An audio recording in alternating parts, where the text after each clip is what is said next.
Woodkid, tu as composé la musique de la cérémonie de passation entre les Jeux Olympiques de Tokyo et de Paris. Et ouais. Qu'est-ce qui s'est passé ? Bon, je sais pas, j'ai encore du mal à réaliser. C'est une chance folle, un honneur fou. Voilà, ça s'aligne avec beaucoup de choses que j'ai envie de faire et de dire.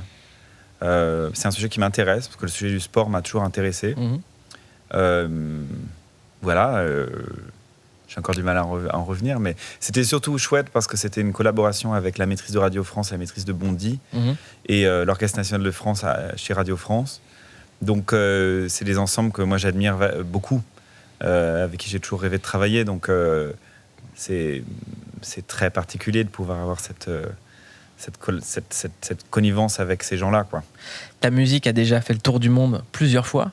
Là, ça va être quelque chose d'autre avec les JO. C'est une musique qui va rentrer dans l'histoire. Est-ce qu'on prend la mesure de ça au moment où on doit travailler ? Non, il faut pas. Parce que sinon, on fait rien. Enfin, moi, j'ai suffisamment de... je peux être très autodestructeur aussi. Et si je commence à me poser ces questions-là, je penserai jamais que je suis à ma place en faisant ça. Donc, je ne ferai rien. À un moment, je préfère me reposer sur la confiance qu'on me porte pour porter ce projet-là et me dire, bon, bah, c'est eux qui savent, donc moi, j'y vais. Et je préfère me dire, ils ne me feraient pas appel à moi si je n'étais pas qualifié pour le faire. Mais si je commence, moi, à me poser cette question-là, je dis, bon, bah, allez, au revoir, je rentre chez moi, quoi. Paradoxalement, il y a des ponts entre les valeurs défendues par l'olympisme et les valeurs défendues dans ton travail, Woodkid. Ça parle de rapport à l'échec, de non-renoncement, du rapport au corps également, d'espoir. C'est des thématiques qui sont assez liées, en fait.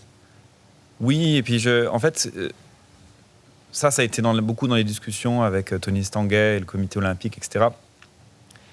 Moi, si je parlais du sport, il fallait que je parle du sport dans aussi ce que le sport a d'intime.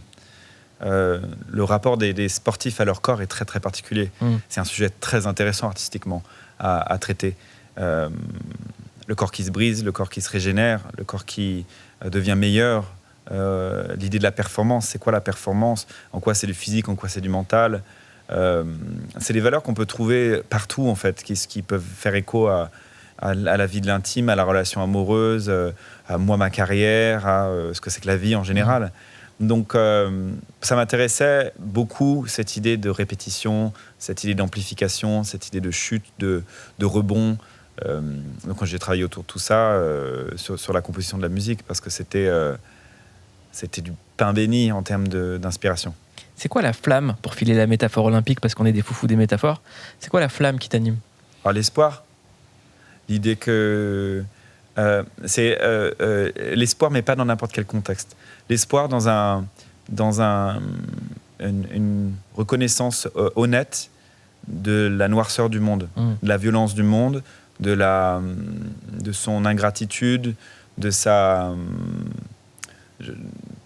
pour citer quelqu'un que j'aime beaucoup, je sais que tu aimes beaucoup, Édouard Louis, qui dit il pense fondamentalement que le monde est mauvais. Je crois que je le pense aussi, mais je pense qu'il peut y avoir beaucoup d'espoir là-dedans.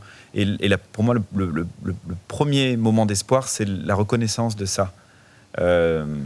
J'ai suffisamment évolué dans un monde un peu Coca-Cola, de la publicité, tout ça, etc., pour savoir que cette espèce de déni très vitrifié, comme ça, très enjolivé du monde, n'amène nulle part.